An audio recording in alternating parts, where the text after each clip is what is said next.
जय श्री राधे कृष्णा। आप सभी का दिन शुभ और मंगलमय हो और भगवान श्री कृष्ण जी की कृपा आप पर सदा बनी रहे। आप सभी भक्तजनों पर भगवान श्री कृष्ण की कृपा बनी रहे, इसी मंगल कामना के साथ आज के वीडियो हम आरंभ करते हैं। आज सुनिए आषाढ़ मास महात्म्य का अध्याय 21। श्री ब्रह्मा जी देवर्षि नारद जी से कहते हैं, चशु तीर्थ रूप और सौभाग्य देने वाला है। जहाँ भगवान योगेश्वर गौतमी के दक्षिण तट पर निवास करते हैं, वहाँ पर्वत के शिखर पर भवन नगर विख्यात स्थान है। यहाँ शास्त्र धर्म प्रायण राजा भवन निवास करते थे। उसी नगर में वृद्ध कौशिक नाम के एक ब्राह्मण थे, जिनके वेद वेताओं में श्रेष्ठ गौतम नामक पुत्र हुआ। गौतम की एक वेश्या के साथ मित्रता हुई और वेश्या का नाम मणिकुंडल था और इनमें एक दरिद्र और दूसरा धनी था, तो भी दोनों एक दूसरे के हिश्ती थे। एक दिन गौतमी ने अपने धनी मित्र मणिकुंडल से एकांत में प्रेम पूर्वक कहा, मित्र, हम लोग धन का उपार्जन करने के लिए पर्वतों और समुद्रों की यात्रा करें। यदि अनुकूल सुख ना प्राप्त हुआ तो समझना चाहिए कि जवानी व्यर्थ गई। धन के बिना सुख कैसे प्राप्त हो सकता है? अहो, निर्धन मनुष्य को तो धिक्कार है। कुंडल ने ब्राह्मण से कहा, मेरे पिता ने बहुत धन कमाया है, अब अधिक धन लेकर क्या करूंगा? तब ब्राह्मण ने पुनः मणिकुंडल से कहा, जो धर्म अर्थ ज्ञान और भोगों से तृप्त हो जाए, ऐसा कौन पुरुष प्रशंसनीय माना जाता है? सखी, इन सब की अधिक वृद्धि की समस्त शरीरधारियों को अभिष्टि होती है। जो प्राणी अपने ही व्यवसाय से जीवन निर्वाह करते हैं वे धन्य हैं। जो दूसरे के दिए हुए धन से संतोष लाभ करते हैं वे कष्ट से ही जीते हैं। जो पुत्र अपने बाहुबल का आश्रय लेकर धन का उपार्जन करता है और पिता के धन को हाथ से नहीं छूता, वह संसार में कृतार्थ होता है। धन अभिलाषी ब्राह्मण का यह कथन सुनकर वेश्या ने उसे सत्य माना और घर से रत्न लाकर गौतम को देते हुए कहा, मित्र, इस धन से हम लोग सुखपूर्वक देश देशांतरों में भ्रमण करेंगे और धन कमाकर फिर अपने घर को लौट आएंगे। वेश्या तो अपनी स्वभावना के अनुसार सत्य ही कहता था, किंतु ब्राह्मण उसे धोखा दे रहा था। उसके मन में पाप था, किंतु वेश्या उसे ऐसा नहीं समझता था। दोनों ने आपस में सलाह की और माता पिता की सूचना दिए बिना ही धन कमाने के लिए देश देशांतर में चल दिए। और ब्राह्मण सोचने लगा कि किस उपाय से हो सके वेश्या का धन ले लूं। अहो, पृथ्वी पर सहस्त्रों सुंदर नगर हैं, जहाँ काम के अधिष्ठात्री देवी जैसी अभिष्ट भोग प्रदान करने वाली युवतियां हैं। यदि यत्न पूर्वक धन लाकर उनको दे दिया जाए तो वे सदा भोगी हो जा सकती हैं और वही जीवन सफल है। किस प्रकार वेश्या से अपने हाथ में आए हुए धन को हड़प कर उसका इच्छानुसार उपभोग करूं? यह सोचते हुए गौतम ने मणिकुंडल से हंसते हंसते कहा, पाप से ही जीवों की उन्नति होती है और वे मनोवांछित सुख प्राप्त करते हैं। संसार में धर्मात्मा लोग दुख के ही भागी देखे जाते हैं, अतः एकमात्र दुख ही जिसका फल है, उस धर्म से क्या लाभ? वेश्या ने कहा, ऐसी बात नहीं है, धर्म में ही सुख की स्थिति है। पाप में तो केवल दुख, भय, शोक, दरिद्रता और कलेश ही रहते हैं। जहाँ धर्म है वहीं मुक्ति है। भला अपना धर्म क्या कष्ट हो सकता है या क्या नष्ट होगा? इस प्रकार विवाद करते हुए दोनों में यह शर्त लग गई कि जिसका पक्ष श्रेष्ठ हो वह दूसरे का धन ले ले। वे बोले, अब चलकर हम दोनों किसी से पूछें कि धर्मात्मा प्रबल होता है या अधर्मी।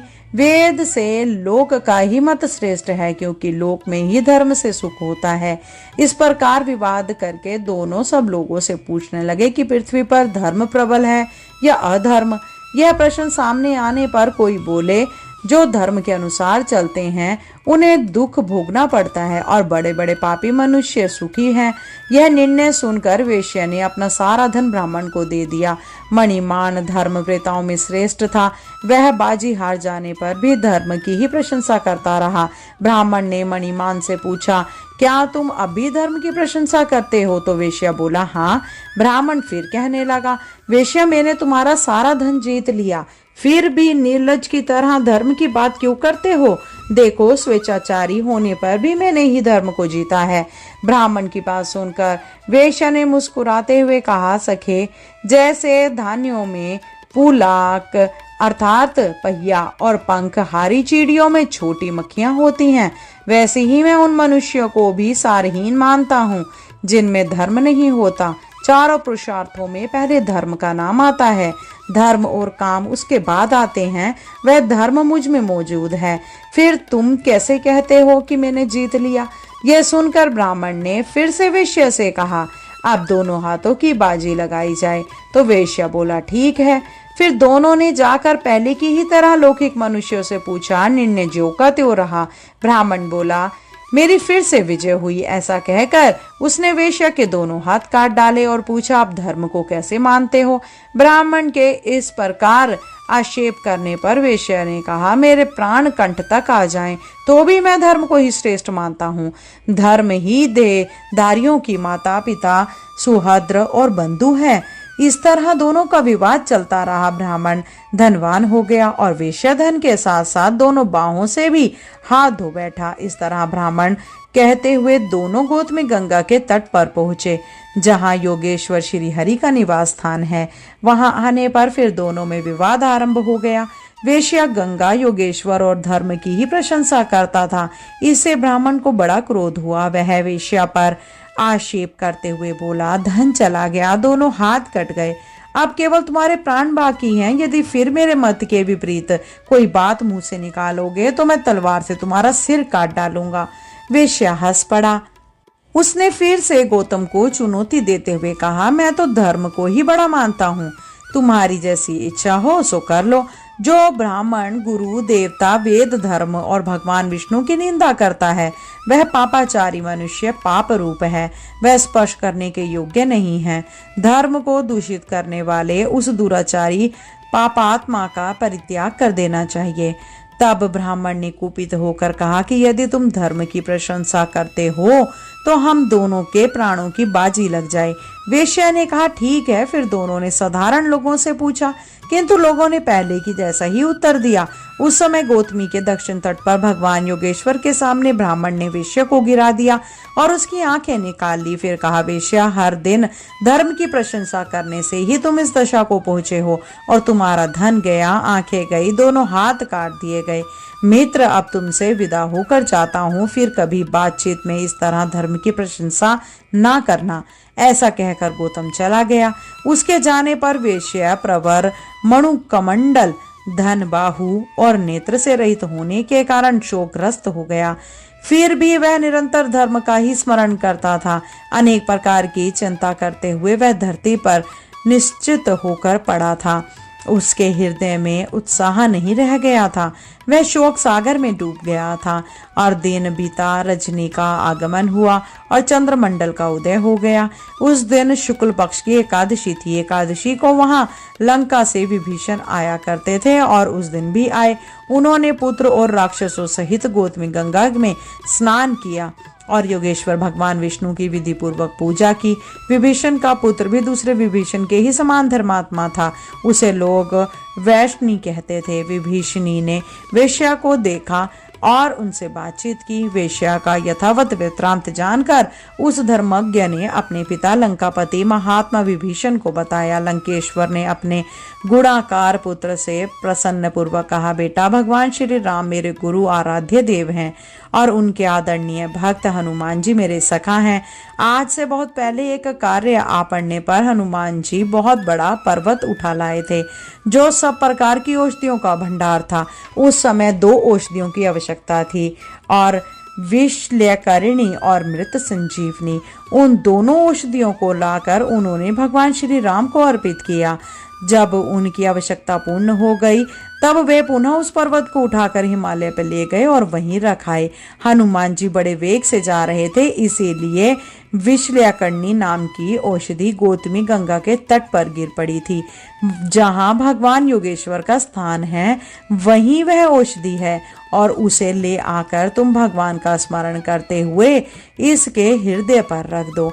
उससे यह उदार बुद्धि वेश्या अपने संपूर्ण अभिष्टों को प्राप्त कर लेगा।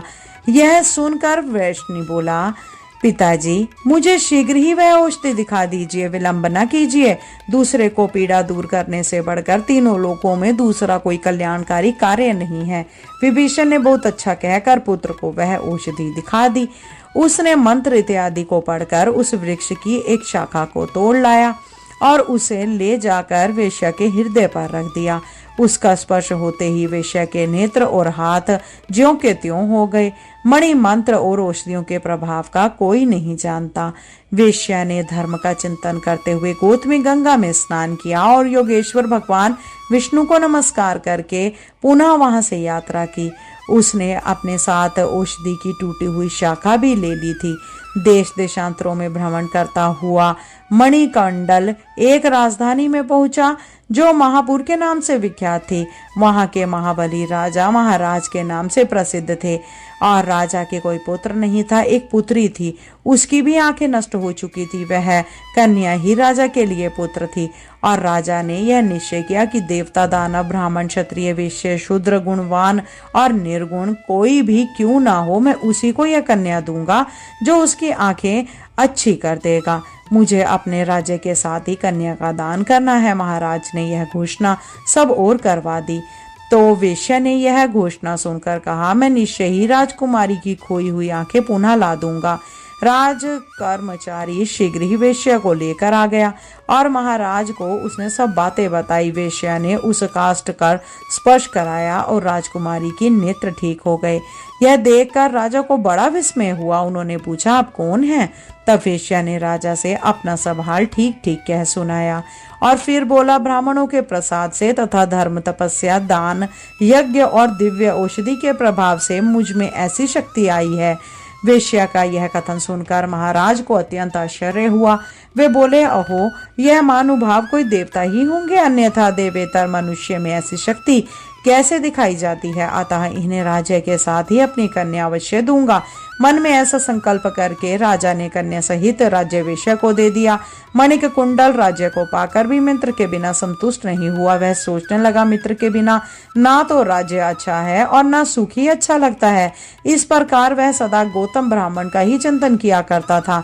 इस पृथ्वी पर उत्तम कुल में उत्पन्न हुए साधु पुरुषों का यही लक्षण है कि अहित करने वालों के प्रति भी उनके मन में सदा करुणा ही भरी रहती है। एक दिन महाराज मणिकुंडल वन में गए थे। वहां उन्होंने अपने पूर्व मित्र गौतम ब्राह्मण को देखा। पापी जुड़ियों ने उसका सब कुछ छीन लिया था। धर्मज्ञ मणिकुंडल ने अपने ब्राह्मण मित्र को साथ ले लिया, उसका विधि पूर्वक पूजन किया और धर्म का सब प्रभाव भी बतलाया। फिर समस्त पापों की निवृत्ति के लिए गौतम को गंगा में स्नान कराया। वेश्या के देश में जो सगोत्र बंधु बांधव थे उनको तथा गौतम ब्राह्मण के बंधु बांधव, वृद्ध, कौशिक आदि को उन्होंने बुलवाया और सबके साथ देव पूजन पूर्वक गौतमी के तट पर यज्ञ किया। इसके बाद शरीर का अंत होने पर वे स्वर्ग लोक में चले गए। वह स्थान मृत संजीवनी तीर्थ, चशु तीर्थ और योगेश्वर तीर्थ कहलाने लगा। वह स्मरण मात्र से पुण्य देने वाला, मन को प्रसन्न रखने वाला और समस्त दुर्भावनाओं का नाश करने वाला है। जय श्री कृष्ण। आज का अध्याय यहीं समाप्त हुआ। अन्य तीर्थों का वर्णन आप अगले अध्याय में अवश्य ही सुनिएगा। प्रिय भक्तजनों, अब सच्चे मन से भगवान श्री हरि विष्णु जी का ध्यान करके इस परम कल्याणकारी स्तोत्र का पाठ करते हैं जो कि गजेंद्र जी का पाठ कहलाता है। जय श्री हरि विष्णु। शुक्र जी ने कहा कि बुद्धिमान के अनुसार पिछले अध्याय में वर्णन किए गए रीति से अपने मन को नियंत्रित कर और हृदय को स्थिर करके गजेंद्र अपने पिछले जन्म में याद किए गए सर्वोच्च कार्य और बार बार जाप किए जाने वाले स्तोत्र का जाप करने लगा। गजेंद्र ने मन ही मन श्री हरि को ध्यान करते हुए कहा कि जिनके प्रवेश करने से शरीर और मस्तिष्क चेतन की तरह व्यवहार करने लगते हैं, ओम द्वारा लक्षित और पूरे शरीर में प्रकृति और पुरुष के रूप में प्रवेश करने वाले उस सर्वशक्तिमान देवता का मैं मन ही मन स्मरण करता हूँ, जिनके सहारे के पूरा संसार टिका हुआ है और जिनसे ये संसार अवतरित हुआ है, जिन्होंने प्रकृति की रचना की है और जो खुद उसके रूप में प्रकट हैं, लेकिन इसके बावजूद भी वो इस दुनिया में सर्वोप्रिय और श्रेष्ठ हैं। ऐसे अपने आप और बिना किसी कारण के भगवान की मैं शरण में जाता हूँ। अपने संकल्प शक्ति के बल पर अपने ही स्वरूप में रचित और सृष्टि काल में प्रकट एवं प्रलय में अप्रकट रहने वाले इस शास्त्र प्रसिद्धि प्राप्त कार्य कारण रूपी संसार को जो बिना कुंठित दृष्टि के साक्ष्य रूप में देखते रहने पर भी लिप्त नहीं होते, चक्षु आदि प्रकाशकों के परम प्रकाशक प्रभु आप मेरी रक्षा करें। बीते गए समय के साथ तीनों लोकों और ब्रह्मा आदि लोकपालों के पंचभूत में प्रवेश कर जाने पर और पंचभूतों से लेकर महत्वपूर्ण सभी कारणों के उनकी परम करुणा स्वरूप प्रकृति में मग्न हो जाने पर उस समय दुर्देर और घोर अंधकार रूपेण प्रकृति ही बच रही थी। उस अंधकार से परे अपने परम धाम में जो सर्वव्यापी भगवान सभी दिशाओं में प्रकाशित होते रहते हैं, वे भगवान मेरी रक्षा करें। विभिन्न नाट्य रूपों में अभिनय करने वाले और उस अभिनेता के वास्तविक स्वरूप को जिस प्रकार से साधारण लोग भी नहीं पहचान पाते, उसी तरह से स्तव प्रधान देवता और महर्षि भी जिनके स्वरूप को नहीं जान पाते, ऐसे में कोई साधारण प्राणी उनका वर्णन कैसे कर सकता है। ऐसे दुर्गम चरित्र वाले भगवान मेरी रक्षा करें। अनेकों शक्ति से मुक्त सभी प्राणियों को आत्मबुद्धि प्रदान करने वाले, सबके बिना कारण हित और अतिशय साधु स्वभाव ऋषि मुनि जन जिनके परम स्वरूप को देखने की इच्छा के साथ वन में रहकर अखंड ब्रह्मचार्य तमाम अलौकिक व्रतों को नियमों के अनुसार पालन करते हैं, ऐसे प्रभु ही मेरी गति हैं। वह जिनका हमारी तरह ना तो जन्म होता है और ना जिनका अहंकार में कोई भी काम नहीं होता है, जिनके निर्गुण रूप का ना कोई नाम है और ना कोई रूप है, इसके बावजूद भी वह समय के साथ इस संसार की सृष्टि और प्रलय के लिए अपनी इच्छा से अपने जन्म को स्वीकार करते हैं। उस अनंत शक्ति वाले परम ब्रह्म परमेश्वर को मेरा नमस्कार है। प्राकृत आकार रहित और अनेक रूप वाले अद्भुत भगवान को मेरा बार बार नमस्कार है। स्वयं प्रकाशित सभी साक्ष्य परमेश्वर को मेरा शत शत नमन है।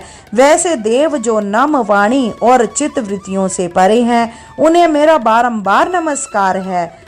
विवेक से परिपूर्ण पुरुष के द्वारा सभी स्तव गुणों से परिपूर्ण निवृत्ति धर्म के आचरण से मिलने वाले योग्य मोक्ष सुख की अनुभूति रूपी भगवान को मेरा नमस्कार है। सभी गुणों के स्वीकार शांत रजोगुण को स्वीकार करके अनंत और तमोगुण को अपना कर मूड से जाने वाले बिना भेद के और हमेशा सद्भाव से ज्ञान धनी प्रभु को मेरा नमस्कार है। शरीर के इंद्रिय के समुदाय रूप सभी पिंडों के ज्ञाता सबों के स्वामी और साक्षी स्वरूप देव आपको मेरा नमस्कार। सबों के अंतर्यामी प्रकृति के परम कारण लेकिन स्वयं बिना कारण भगवान को मेरा शत शत नमस्कार। सभी इंद्रियों और सभी विषयों में जानकर सभी प्रतीतियों के कारण रूप संपूर्ण जड़ प्रपंच और सबकी मूलभूत अविद्या के द्वारा सूचित होने वाले तथा सभी विषयों में अविद्या रूप से भासने वाले भगवान को मेरा नमस्कार। सबके कारण लेकिन स्वयं बिना कारण होने पर भी बिना किसी परिणाम के होने की वजह से अन्य कारणों में भी विलक्षण कारण आपको मेरा बार बार नमस्कार है। सभी वेदों और शास्त्रों के परम तात्पर्य मोक्ष रूपी और श्रेष्ठ पुरुषों की परम गति देवता को मेरा नमस्कार है। वह जो त्रिगुण रूपों में छिपी हुई ज्ञान रूपी अग्नि है, वैसे गुणों में हलचल होने पर जिनके मन मस्तिष्क में संसार को रचने की वृत्ति उत्पन्न हो उठती है और जो आत्मा तत्व की भावना के द्वारा विधि निषेध रूप शास्त्र से भी ऊपर उठे हों, जो महाज्ञानी महात्माओं में स्वयं प्रकाशित हो रहे हैं, ऐसे भगवान को मेरा नमस्कार है।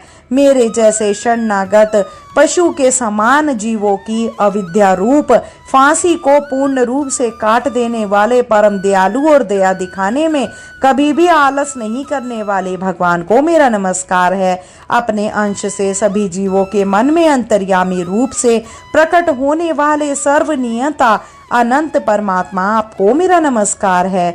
जो शरीर, पुत्र, मित्र, घर और संपत्ति सहित कुटुंबियों में आसक्त लोगों के द्वारा कठिनाई से मिलते हों और मुक्त पुरुषों के द्वारा अपने हृदय में निरंतर चिंतित ज्ञान स्वरूप सर्व समर्थ परमेश्वर को मेरा नमस्कार है।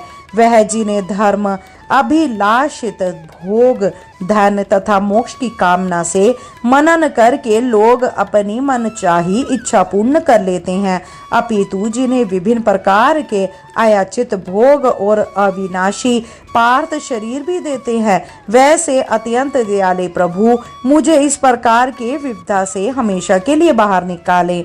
वह जिनके एक से अधिक भक्त हैं, जो मुख्य रूप से एकमात्र उसी भगवान की शरण में हैं, जो धर्म, अर्थ आदि किसी भी पदार्थ की अभिलाषा नहीं रखते हैं, जो केवल उन्हीं के परम मंगलमय एवं अत्यंत विलक्षण चरित्र का गुणगान करते हुए उनके आनंदमय समुद्र में गोते लगाते रहते हैं, उन अविनाशी, सर्वव्यापी, सर्वमान्य ब्रह्म आदि के भी नियामक अभक्तों के लिए भी हमेशा प्रकट होने वाले भक्ति योग द्वारा प्राप्त अत्यंत निकट होने पर भी माया के कारण अत्यंत दूर महसूस होने वाले इंद्रियों के द्वारा अगम्य और अत्यंत दुर्विज्ञ, अंतरहित, लेकिन सभी के आदि कारक और सभी तरह के परिपूर्ण उस भगवान की मैं स्तुति करता हूँ। वो जो ब्रह्म सहित सभी देवता, चारों वेद, समस्त चर और अचर जीवों के नाम और आकृति भेद से, जिनके अत्यंत क्षुद्र अंशों से रचित हैं, जिस तरह से जलती हुई अग्नि की लपटें और सूर्य की किरणें हर बार बाहर निकलती हैं और फिर से अपने कारण में लीन हो जाती हैं, उसी प्रकार बुद्धि, मस्तिष्क, इंद्रियां और नाना योगिनियों के शरीर, जिस सभी गुणों से प्राप्त शरीर जो स्वयं प्रकाश परमात्मा से अवतरित होकर फिर से उन्हीं में लीन हो जाता है, वह भगवान जो ना तो देवता है, ना असुर, ना मनुष्य और ना ही मनुष्य के नीचे किसी अन्य योनि के प्राणी, ना ही वो स्त्री है, ना पुरुष और ना ही नपुंसक, और ना ही वो ऐसे जीव हैं जिनका इन तीनों ही श्रेणियों में समावेश है। वो ना तो गुण है, ना कर्म, वो ना ही कार्य है, ना ही कारण। इन सभी योनियों का निषेध होने पर जो बचता है वही उनका असली रूप है। ऐसे प्रभु मेरा उत्थान करने के लिए प्रकट हूँ। अब मैं इस मगरमच्छ के चंगुल से आजाद होने के बाद जीवित नहीं रहना चाहता। इसी वजह से ये है कि सभी तरफ से अज्ञानता से ढके इस हाथी के शरीर का क्या करूं।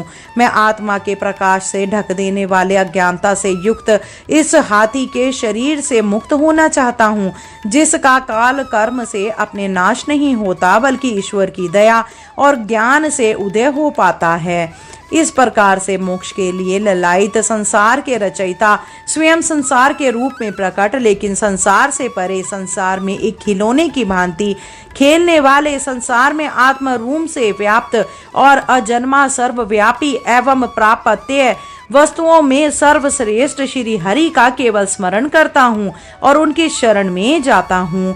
वह जिन्होंने भगवद शक्ति रूपी योग के द्वारा कर्मों को जला डाला है, जिन्हें समस्त योगी और ऋषि अपने योग के द्वारा अपनी शुद्ध हृदय में प्रकट देखते हैं, उन योगेश्वर भगवान को मेरा नमस्कार है। वह जिनके त्रिगुण शक्तियों का राग, रूप, वेग और असहाय है, जो सभी इंद्रियों के विषय रूप में मौजूद हैं, वह जिनकी इंद्रियां समस्त विषयों में ही बसी रहती हैं, ऐसे लोगों जिनको मार्ग मिलना भी संभव नहीं है, वैसे शरणागत एवं अपार शक्तिशाली वाले भगवान, आपको मेरा बारंबार नमस्कार है। वह जिनकी अविद्या नाम की शक्ति के कार्य रूप से ढके हुए हैं, वह जिनके रूप को जीव समझ नहीं पाते हैं, ऐसे अपार महिमा वाले भगवान की मैं शरण लेता हूँ। श्री शुकदेव जी कहते हैं कि वह जिसने पूर्व प्रकार से भगवान के भेद रहित सभी निराकार रूप का वर्णन किया था, उस गजराज के करीब अब जा ब्रह्मा जी साथ में अन्य कोई देवता नहीं आए, जो अपने विभिन्न प्रकार के विशेष विग्रहों को ही अपना रूप मानते हैं। ऐसे में साक्षात विष्णु जी, जो सभी के आत्मा होने के कारण सभी देवताओं के रूप हैं, तब वहां प्रकट हुए। गजराज को इस प्रकार से दुखी देखकर और उसके पड़े हुए स्तुति को गिनकर चक्रधारी प्रभु इच्छा अनुसार वेग वाले गरुड़ की पीठ पर सवार होकर सभी देवों के साथ उस स्थान पर पहुंचे जहां वह गज था। सरोवर के अंदर महाबलशाली मगरमच्छ द्वारा जकड़े और दुखी उस हाथी ने आसमान में गरुड़ की पीठ पर बैठे और हाथों में चक्र लिए भगवान विष्णु को आते हुए जब देखा, तो वह अपनी सूंड में पहले से ही उनकी पूजा के लिए रखे कमल के फूल को श्री हरि पर बरसाते हुए कहने लगा, सर्व पूज्य भगवान श्री हरि, आपको मेरा प्रणाम। सर्व पूज्य भगवान श्री हरि, आपको मेरा नमस्कार। लाचार हाथी को देखकर श्री हरि विष्णु गरुड़ से नीचे उतरकर सरोवर में उतर आए और बेहद दुखी होकर ग्रह सहित उस गज को तुरंत ही सरोवर से बाहर निकाल लाए और देखते ही देखते अपने चक्र से मगरमच्छ के गर्दन को काट दिया और हाथी को उस पीड़ा से बाहर निकाल लिया। बोलिए श्री हरि विष्णु भगवान की जय। भक्तजनों, मैं आशा करती हूँ कि आपने आषाढ़ मास की इस कथा को बहुत ही आनंद पूर्वक सुना होगा। अगर आपको वीडियो पसंद आई हो तो कृपया करके वीडियो को लाइक और शेयर करें और कमेंट बॉक्स में जय श्री हरि विष्णु अवश्य ही लिखिएगा। साथ ही अगर आप हमारे चैनल पर फर्स्ट टाइम विजिट कर रहे हैं तो कृपया करके चैनल को सब्सक्राइब अवश्य ही कीजिएगा, ताकि आने वाली आषाढ़ मास की तथा अन्य व्रत 30 त्योहारों की कथाएं आप तक पहुंच सकें। आज के लिए इतना ही। शीघ्र मिलते हैं नई वीडियो और नई जानकारी के साथ। जब तक के लिए जय श्री कृष्णा, राधे राधे।